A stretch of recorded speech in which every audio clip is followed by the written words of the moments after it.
You're listening to Civic Media. You can tune into any of our live shows on any radio station across the state with the Civic Media app. Find us in your phone's app store and listen anytime, anywhere. Good morning. Welcome to Matt Nair on Air. Jane Matt Nair, Greg Bach, Calvin Butonoff, coming to you live from our studio here at Radio Park in Racine. You can always join us. Call or text. The number is the same, 855-752-4842. You can leave a comment as well if you're watching on the live stream on Facebook, YouTube, and what used to be Twitter. Coming up after the 10:30 news, we attempted to get to this yesterday, part of our audio sorbet. What is the worst ice cream? That is the question for today's audio sorbet. The worst ice cream. We started talking about it yesterday, and then State Senator Kelda Roy has called in because she is important, and we were talking about the state budget. So this is important too, Jane. It's less important. So we'll be talking about your least favorite ice cream after the 10:30 news and audio sorbet, and then we'll wrap up the show as we always do with This Shouldn't Be a Thing. Today it is the Snake on a Plane edition. Yep, that's pretty much what it sounds like. Yep. Snake on a Plane edition, Tisbat coming up around 10:51. He joins us on the first Wednesday of every month. The president of the Wisconsin Farmers Union, Darren Von Ruden, is here. Good morning, Darren. Thanks so much for joining us. How you doing? Good morning, Jane. Thanks for having me. And I'm doing rather well, just trying not to melt in the humidity outside. Boy, I can't imagine what it's like working outside when we have dew points in the 60s and 70s. That's just got to be miserable. If the clouds are out, it's not as bad, but when that sun shines on you, it gets a little unbearable. So, A little steamy. Yeah. So, Darren, nothing's going on, right? Everything is hunky-dory. There's, Let's talk recipes. Yeah, exactly. Ice cream. You love ice cream. You do dairy stuff. But so let's just start right at the state budget. With the announcement of the tentative state budget, how is it looking for you? How is it looking for farmers? What are you hearing from your colleagues and from people within the Wisconsin Farmers Union?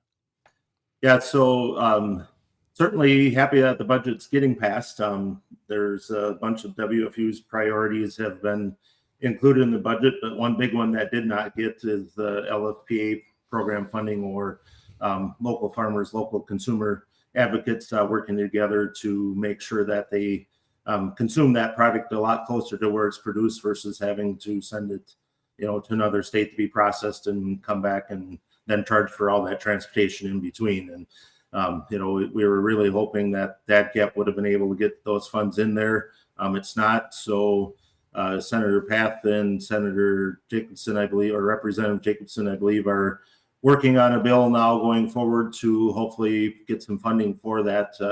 As we see, we have a surplus here in the state, and we're trying to find $2 to $3 million to keep that program running and keep building it because it's been very successful the 2 years that it was in existence. So, if we can't get the dollars from the federal government, let's have the state do that and keep it working. And there's other states that have participated in that program too, are also in that same boat of trying to get the state governments to continue funding that so that the program continues to grow. Darren, for people who aren't familiar with it, can you explain that program specifically? I know you mentioned it a little bit, but I'd like to get a little deeper into that.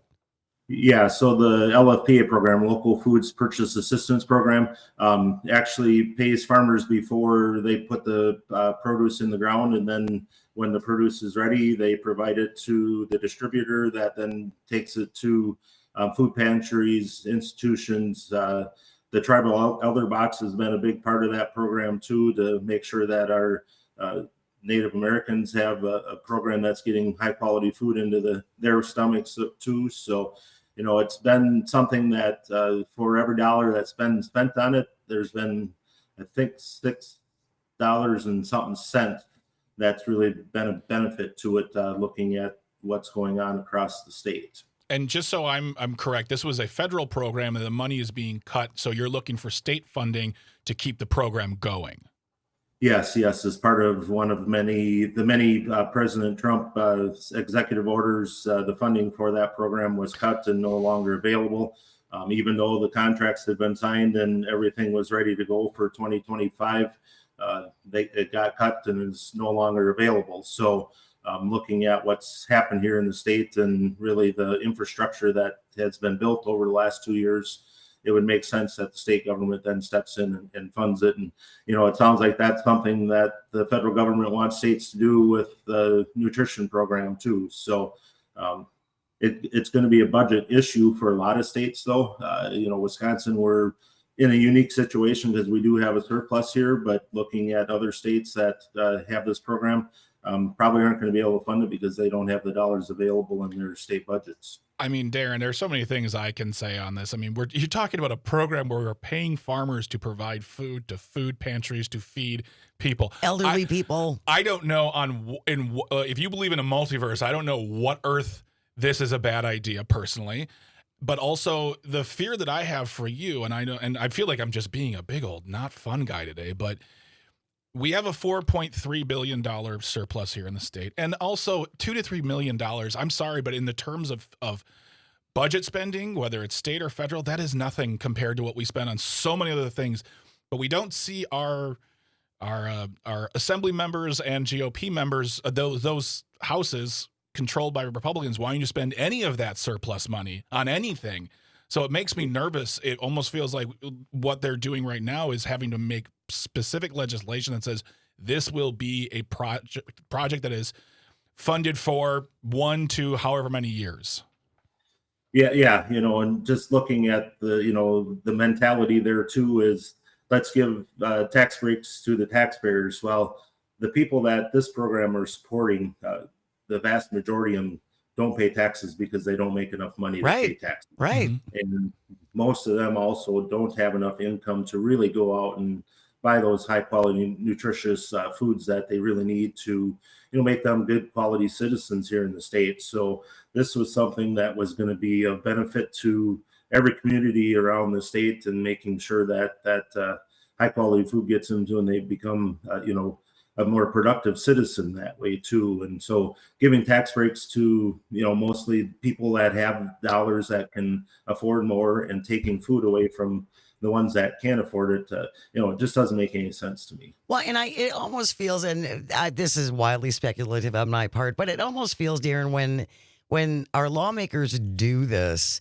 they kind of throw farmers out there. It's like, yeah, well, farmers don't want to help, food pantries and things like that. That's not the case. Farmers don't have any problems at all with helping these programs. Right. We've actually been trying to get some legislation passed over the past many half a dozen years, at least, I suppose. I've been working on it so that farmers could actually donate those seconds, the vegetable fruits and vegetables that the canneries don't want or grocery stores don't want that have a blemish on them, but the fruits fine, the vegetables fine. Yep. And be able to see some kind of tax incentive to actually donate that. That's been turned down year after year too. So, what's wrong with giving and being able to have some kind of an incentive to make sure that you are being rewarded for what you're doing.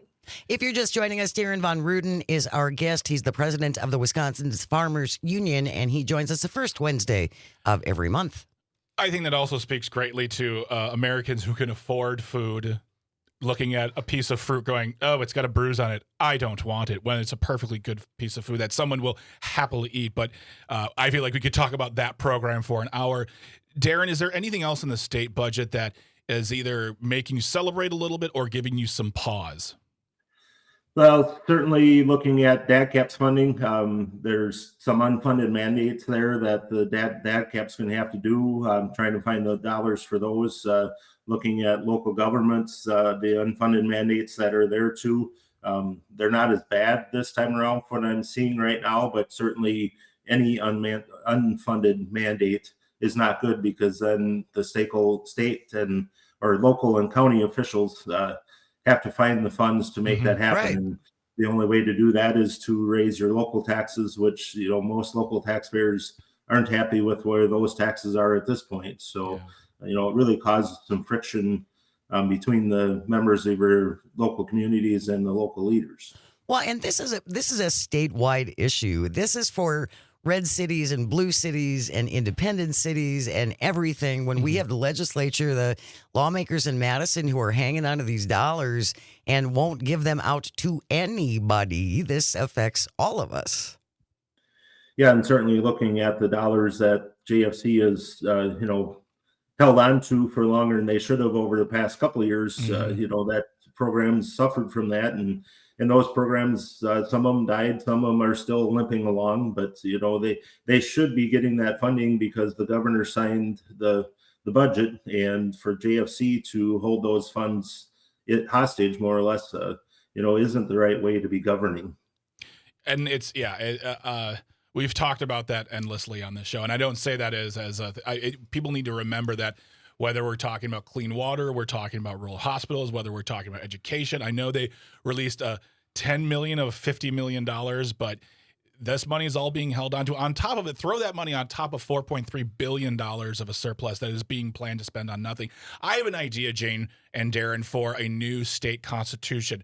No mandates can come from the state house unless they are fully funded. No unfunded mandates. You cannot punish municipalities when you tell people you have to do these things. Well, how are we going to pay for it? That's Figure your it problem. out. Yeah, figure it out. You're the one who said it. You're the one requiring it. You must make it work, whether it's partnership with the Fed, the state, or local government. But you can't just throw it on.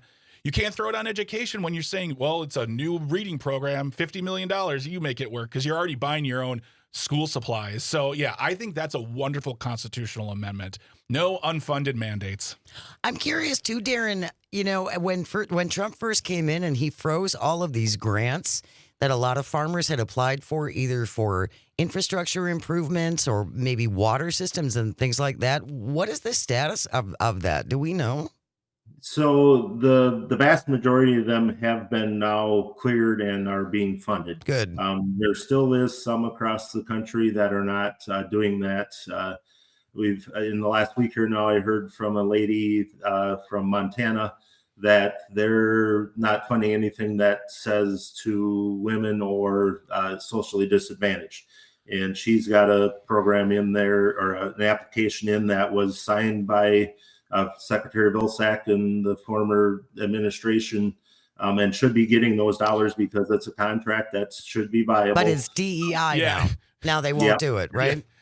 Yep. DEI farmers, that's a group you can't trust right there. The lady farmers, my God. Really quick question before we go to break for you.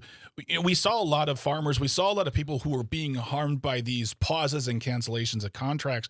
But what we've heard from some people is that now that they're going through, people seem to be like, oh, they're fine. The group is, the administration's great. I got paid. Are you seeing that? Or are people still holding on to that trepidation of like, all right, I got my money, but this isn't a good mode of doing business?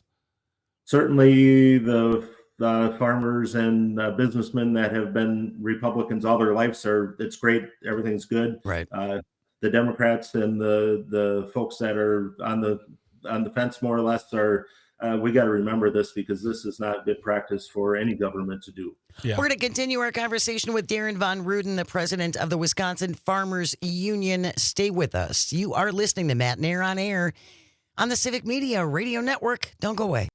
You're listening to Civic Media. Stay up to date on the latest news and information for your local community and Wisconsin by signing up for our free email newsletter. Visit civicmedia.us/email to get started. Good morning and welcome back to Matt Nair on Air. Jane Matt Nair, Greg Bach, our resident young person Calvin on the board, coming to you from our studio at Radio Park in Racine. Join us, call or text at 855-752-4842. Leave a comment if you're watching on the live stream on Facebook, YouTube, and what used to be Twitter. He joins us on the first Wednesday of every month. The president of the Wisconsin Farmers Union, Darren Von Ruden, is our guest. Darren, so we were talking earlier about the state budget. Let's move on to the federal budget, which is not totally 100% passed at this point, but it did last night pass the Senate, tied with the vice president having to cast the final vote. Right. Shocking. What are your thoughts on that as well? I'm sure there's plenty in there that, once again, gives you pause. Yep, lots of concerns. Number one, because part of that process, they're really overstepping on the Farm Bill process. So A bunch of funds are going to be administered to take care of like crop insurance, and of course cutting nutrition SNAP program benefits is part of that bill too. So really looking down the road, the farm bill, what's going to be left of it. Do we need to do a lot of work? Is there anything that we can really do at that point in time? There'll still be some conservation programs that maybe need to be looked at and taken care of under the farm bill. But, just looking at the total amount that it's going to cost the American taxpayers over the next 10 years too, for the GOP being so fiscally conservative to pass the federal budget that's going to add 3.1 trillion or 2.9 trillion, whatever that dollar amount is, to the federal deficit doesn't sound like a very fiscally responsible thing to do. And we were on our phones and emails with Congressman or Senator Johnson, hoping to get him to vote no on it to make sure it goes back and get some of that fiscally responsible stuff that he wanted done. And that didn't happen. So, going forward, can we really trust the people that are saying they're going to do one thing and do the total opposite? Well, and I think too, and we were talking about this with Dan Schaefer before you joined us, Darren, that it is this rush to get these things through. I don't know why we can't take a pause and take a breath and look at, I'm sorry, all 940 pages of it. Who passes things and you don't read the whole thing? That makes no sense to me. But it's this rush. Ron Johnson said this morning, he, of course, I'm not going to vote for this. It's terrible. We're leveraging our children and our grandchildren's future. And then he voted yes for it, of course, because he says he got a guarantee down the road that they're going to look at going back to pre-pandemic spending levels. Oh, okay. He got the guarantee that they'll look. Yeah, we'll talk about it maybe in a whatever. 2 weeks. We'll talk about it in 2 weeks. Right. Everything is in 2 weeks. And you brought up SNAP benefits, Darren, and I want to and I'm going to keep bringing this up until someone gets mad at me, but I don't really care, that sitting Representative Derek Van Orden, which is very hard when we talk about both your names, Derek Van Orden, in public on tape said that SNAP benefits would not go down a nickel. His words, a nickel. And he is voting for a program he's going to vote for a budget that is going to cut that program and it's going to cut SNAP benefits for people. And I'm just going to say it right now. The moment it goes through, because I don't know what could happen now because it's back in the House. He could come out and say something. I don't know. The moment it's voted on and the moment liar. He is a liar and a hypocrite. Yep. And he called me a liar one day in his office on something, on some publicity that I had done, which was actually true. So, yes, you're right on spot there, Greg. He needs to stand up for his true values. Mm-hmm. And if his true values are protecting those most in need in the 3rd Congressional District, the only vote he should have is a no vote on this budget bill. Yeah, he has a real interesting way of showing his support for his constituents. I'm sorry, but he does. He is and for those who don't know, because we know not everyone, it's not maybe your life, but Derek Van Orden sits on the Ag Committee. He is from the north of Wisconsin. I mean, he lives there. He is the representative. And in that same speech, he talks about growing up as a poor kid, relying on what back then would be the equivalent of SNAP benefits, government cheese, food stamps, things of that nature. So he knows that life. He's lived that life, and he is actively turning his back on 2 groups of people he claims to stand up for. Well, and let's not forget when he had a meltdown during a hearing when he was called out about the cuts to SNAP. The same thing. It's the same. Same thing. We can put that in the show notes too. If you haven't seen this, I thought he was going to self-combust. It was like, yeah. And now he's been caught lying. Yeah. It was a lie. Yes. And I want him to stand up. That's the thing is, I don't want America to lose, Darren. I don't want you to lose. I want us to win, and I want Derek. Darn it, really, Mr. Van Orden. I'm going to just say that DVO is easier. DVO to really just stand up, and I don't say this often, but be a man about it. Just do it. Yeah. Yeah, So just correct one statement you said there, Greg, too, is he's actually from Southwest Wisconsin, so it's the 3rd Congressional District. oh, you're right. I'm sorry. I know. Yeah, Southwestern Wisconsin, Yeah, lacrosse, Stevens yeah. Point, Platteville area. So, I get very, very They heated. don't want to own him. He's yours. Yeah, yeah. You take him. You take him. Yeah. Darren Yeah, Von yeah. Ruden is the president of the Wisconsin Farmers Union, and he joins us on the first Wednesday of every month. Thank you so very much, Darren. Try and stay cool out there. Real quickly, Darren, I know this is a controversial question. You work in the dairy industry, and I don't want to present a conflict of interest or get you in trouble. Right. What is your least favorite ice cream? What's the ice cream you're going to say no thank you to? Well, I'm not a big fan of pecans, so All right. there you go. maple pecan pie might be the ice cream I don't like, but every other one is delicious.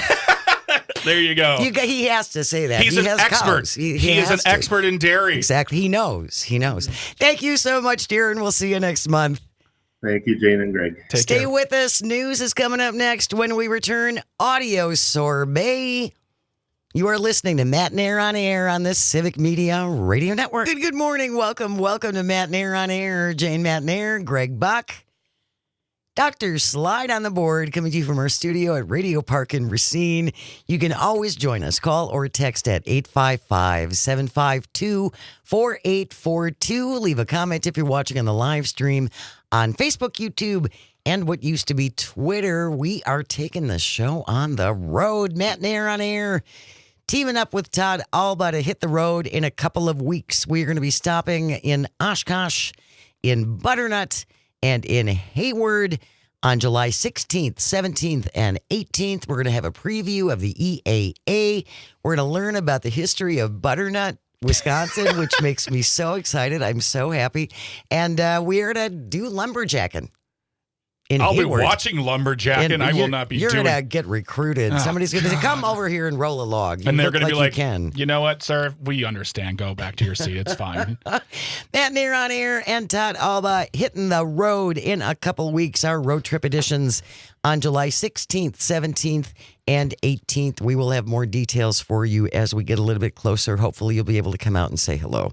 If you live in the area, we would love to meet you. Absolutely. Love to meet you. Absolutely. All right, this is the portion of the show that we call Audio Sorbet, where we lighten things up a little bit, get away from the news, just so we can all take a collective breath. And we tried yesterday. And we tried yesterday. We got started, and then we had an important phone call from Senator Kelda Royce, who joined us. But now we're going to do yesterday's Audio Sorbet. What is the worst ice cream? 855-752-4842. The worst ice cream. Someone offers it to you, says, "Here, have a scoop of this," and you go, "Yeah, no, I don't."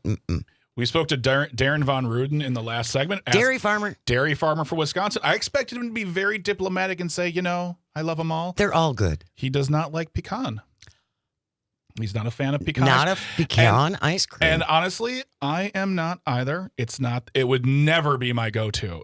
Never, ever, ever. butter ever. pecan? Nope. A good praline butter Nope. pecan? Nope. No, just not my jam. Not my Hmm. jam. But, you know, this is my thought. More for you. No, that's true. More ice cream for you. It's funny that my knife sharpening guy also was anti-pecan. Jane, we get it. You have a knife sharpening guy. My God, did he do it on your... It's part of the service. You buy the knives, they sharpen them. I for was you. So it's hanging just out with my knife sharpening Yeah, guy it's on like my boot. Well, you know, whatever. We did get some responses yesterday before we had to kind of ditch things. Sarah in Green Bay, listening on WGBW Blue Moon ice cream. It's weird. It reminds me of those blue tablets you put in the toilet. That is not good. My mouth tastes like a urinal. Liz from Saukville, anything with flies. I mean raisins in it. Rum raisin. Yeah. No raisins. Yeah, same no here. raisins. I wouldn't. Roger in Stevens Point says, I don't care for ice cream with cherries or nuts in it. Yeah, also like pecans, almonds, cashews I'll do because I love cashews. I love a buttery cashew. Oh my goodness. But yeah, they're just not my thing. See, and I love them all. Yeah. I would go with the pecans and peanuts. Peanuts belong in everything. And see, peanuts, I mean, I can do, that's the thing is I'm picky, like, but peanuts, Jane, and did you know actually peanuts are not a nut, they're a legume. Sorry, had to do that. But yeah, it's just, but also if you put out a bowl of nuts in front of me, I'm not going to eat the almonds or the pecans. I'm going to devour the cashews. You're the cashew I take all the picker. cashews. Yeah, I take all the cashews. I'll that's take peanuts. I'll take pistachios. Although pistachios and ice cream, I don't know. Thoughts? I don't know if that I can fairly weigh in on that. I don't know that I've had pistachio ice cream. Okay, yeah. We may have to have some. And also, PJ on the... Yes. I think, obviously, we have to have taste tests. Maybe on the road we find ourselves a nice local ice cream shop and we just engage in a taste test. Taste off. Really quick, PJ on the live stream says mustard ice cream should not be a thing. Absolutely true.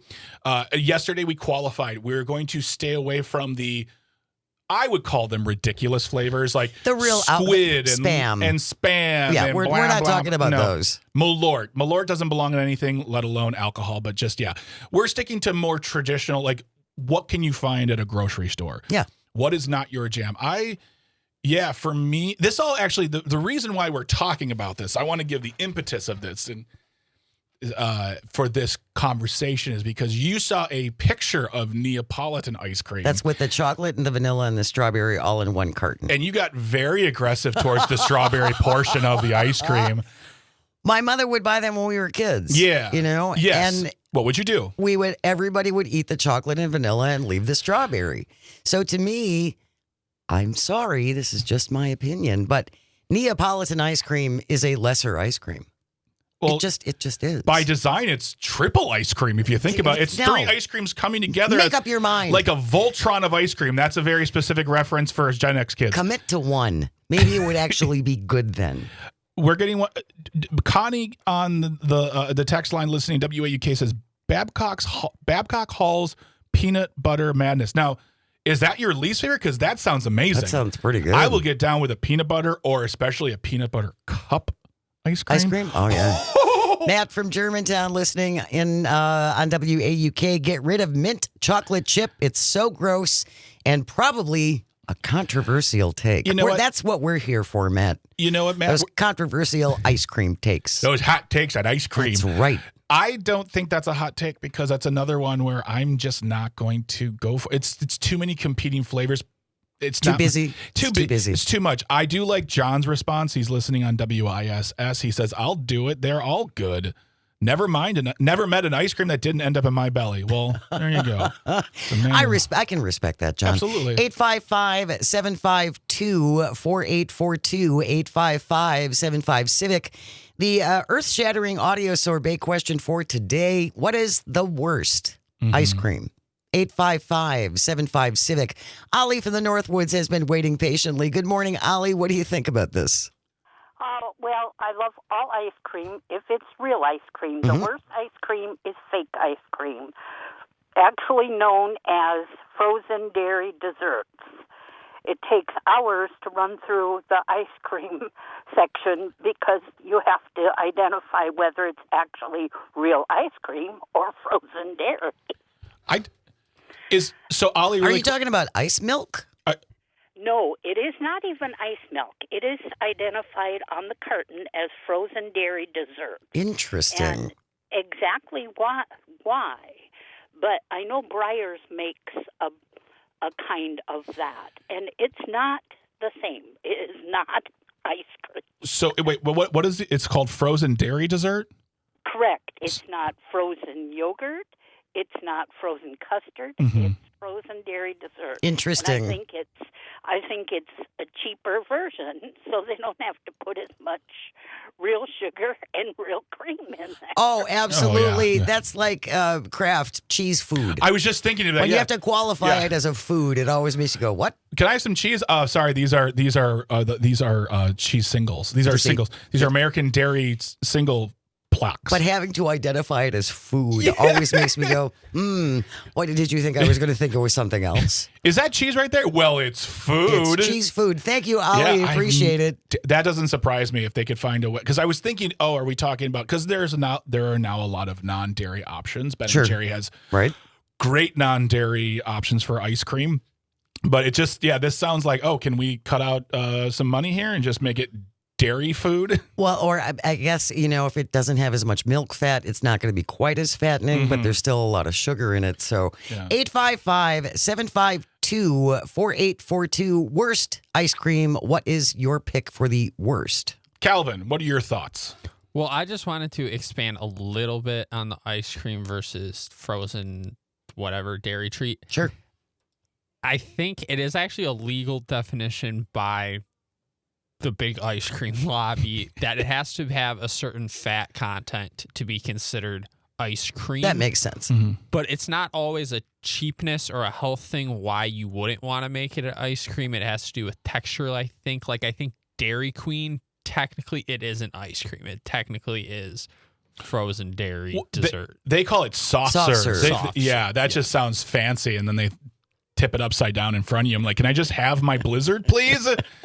Can we dispense with the dramatics? But yeah, it's soft serve. Oh, I don't do that. No. No? Really? I mean, I'll do a Blizzard because it's tasty. Because once again, I just want peanut butter cups. It's a delivery system for the peanut butter cups. It's a conduit to get the Heath bars into my face. Your belly, exactly. 855-752-4842. Worst ice creams. Someone offers you a scoop of this and you go, I can pass. Thank you. Thank you, no. Jack from Merrimack is on the line. Good morning, Jack. Thanks for joining us. Jack, you there? Hello, Jack. Yeah, good morning.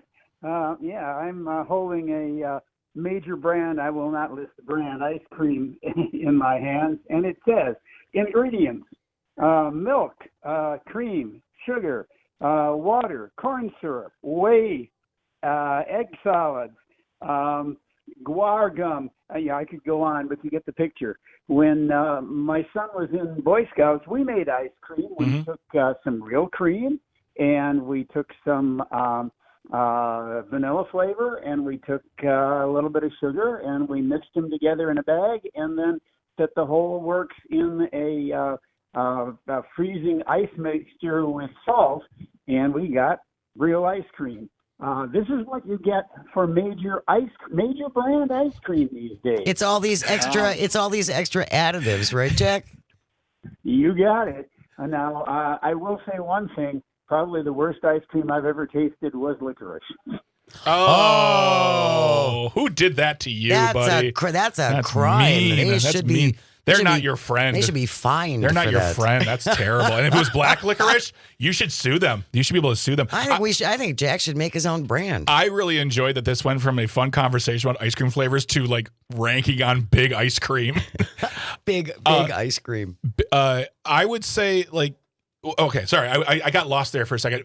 Bridget, my wife, she got into ice cream making for just a few months, but she made some amazing ice cream. Very, very simple stuff. I bet with fruit, right? No, not with fruit. She did a chocolate one. She did a mint chocolate chip one as well. But it really does make a difference when you're eating all natural ingredients. Oh, it's absolutely. so good. Yep, we got a couple more texts coming in. Matt from Richland Center.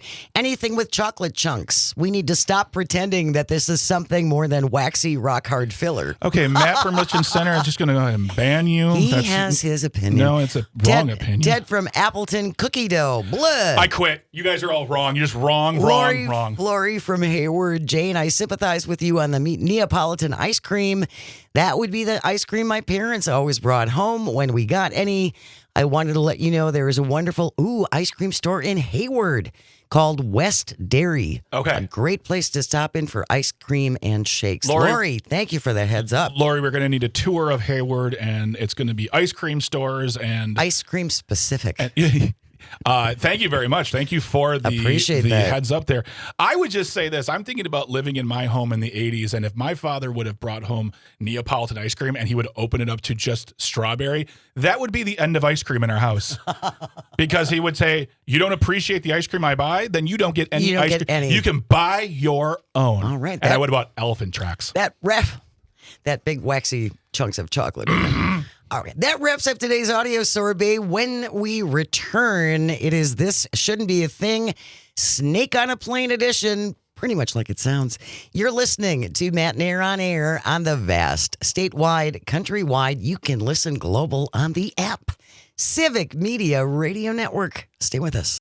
You're listening to Civic Media. Find the latest news, information, and archives of all your favorite shows on the Civic Media website, civicmedia.us. Welcome back to Matt Nair on Air. Jane Matt Nair, Greg Bach, Dr. Slide on the board. Coming to you from our studio at Radio Park in Racine, where you can join us. Call or text at 855-752-4842. You can also leave a comment if you're watching on the live stream on Facebook, YouTube, and what used to be Twitter. We will be gone on Friday. Yep. Therefore, we have a specially curated show for you. We're also going to be gone on Monday as well. Matt Rothschild will be filling in. For Correct. us. Yep. That will be a live show on Monday, but Yep. this Friday will be specially curated. Specially curated, but we will still have the Free Ticket Friday. Correct. This coming Friday. So if you want to pick up that 4-pack of tickets to see the Milwaukee Brewers club level seats, be listening on Friday. Make sure you have the Civic Media app. That's how you enter. We will give you a keyword and you text that in, and then you're in the running for the tickets. 5 chances to win on Friday. Mornings with Pat Kreitlow from 9 to 11, from 6 to 9. Yep. Our show from 9 to 11. That's where it is. Yeah. Tom Hartman, 11 to 2. Todd Alba, 2 to 4. And then Maggie Dawn, 4 to 6. This Friday, Free Ticket Friday, is happening, even though it's going to be the 4th of July. And get that Civic Media app in your life because you can listen to shows all over the state. We all have- over the state. You can listen to, stations all over the state, but you can listen to us all over the world. Wherever you are. Exactly. And we have great music stations. Civic Media, we have about 25 stations now across the I state. think so, yeah. About half are news talk and the other half are music stations. So we have great music stations if you want to take us with you when you're going for a walk or whatever you're doing. Yeah, it's great. And it's absolutely free. And also you can text us, you can call us, and you can leave us a voice note. You can. Even if you don't like us, you can leave a voice note, but still. Let us Get in know. touch. Let us know we're living rent free in your head. Coming up tomorrow, Jim Santel will be here from Amicus, a law review. Former U.S. attorney, also an acting attorney. Lots of things to talk about with Mr. Santel. Paul Noonan will be here to talk all things sports after 10:30. That is coming up tomorrow, and then again, we will be off on Friday. Correct. Yep. Calvin, it is 10:54. That means it's time for. This shouldn't be a thing. As always, if you have a thing you think should not be, send it into Greg and me at Jane Says at civicmedia.us, JaneSays, Jane Says at civicmedia.us. Calvin found this one from the Associated Press. Rod McGurk with the headline, which reads, Snake on a plane delays a flight in Australia. There is a video element to this. An Australian domestic flight delayed for 2 hours after a stowaway snake was found in the cargo hold. The snake found on board as passengers were boarding this Virgin Australia flight at Melbourne Airport. They were heading to Brisbane. The snake, because again, in Australia, they have the largest concentration of things that can kill you. Oh, yeah. Whether it's spiders or ants or snakes or you name it. Look up Chris Hemsworth and spiders. There's a picture he took a long time ago of this. It's not a spider. It is a full-blown zoo animal that is on his wall. Man. It is. And he's all like, thumbs up. Because that's the thing is, this took place in, if this was America, people would be freaking out. I have to imagine the people in Australia are so used to that, like, all right, mate, let him run. Yeah, Let him run. right, whatever. It's fine. Give him a seat. Hey, let's I'll buy him a drink. Let's roast him. Let's make him lunch. The snake did turn out to be a harmless 2-foot-long green tree snake. However, they thought it could be venomous when approaching it in the dark of the hold. It wasn't until after I caught the snake, says the snake catcher, that I realized it wasn't venomous. Up until that point, it looked pretty dangerous. Most of the world's most venomous snakes are native to Australia. Again, just about everything that can kill you is in Australia. Like Chris Hemsworth. When Pelly entered the cargo hold, the snake was half hidden behind a panel. It could have disappeared completely somewhere deeper in the plane, like got into the walls or something. I mean, it's a garden snake. Well, he didn't know that at the time. I know, but we're like, it's fine. It's fine as a friend. It's friendly. Snake catcher told the aircraft engineer and airline staff they would have to evacuate it if the snake disappeared inside the plane. Can you imagine? You're having your coffee, you're having a glass of wine, you're halfway to Brisbane, and coming out of your seat cushion is a little 2-foot-long snake. Again, it's Australia. I really feel like they would just be like, well, I didn't pay for that. Well, that's like being at home. Quote, I said to them, if I don't get this in one shot, it's going to sneak through the panels and you're going to have to evacuate the plane. Because at that stage, I did not know what kind of snake it was, unquote. This is just, I think this is a funny one. This is so Australia. Yeah. But meanwhile, if this was America, it'd be like, we have to throw the plane in the ocean. There was a snake in there. We can't go on. Who knows? Never going back on board. Exactly. The snake, a protected species, has now been given to a veterinarian who will find a home with a licensed snake keeper. So he's going to have a happy life now. I could just do like 20 minutes with an Australian accent on this one. Just seriously. I'll take the snake. That wraps up today's episode of This Shouldn't Be a Thing. Thank you, Greg and Calvin, and all of our engineers. Without you, nothing works. And thank you, most of all, for calling and for texting and for listening. It really does mean the world. I hope you find some joy today and you get the chance to share it. Keep it right here. We have news coming up next. And then Tom Hartman from 11 to 2 coming to you across the Civic Media Radio Network. We'll see you tomorrow. The national news cycle never stops, but it can be hard to find news about your local community. Civic Media is dedicated to providing quality local and state news coverage across Wisconsin. With the Civic Media app, you can get notifications about local stories that matter to you and your community. Find the free Civic Media app in your phone's app store and choose notifications from the menu to tell us what kind of news you want to hear about.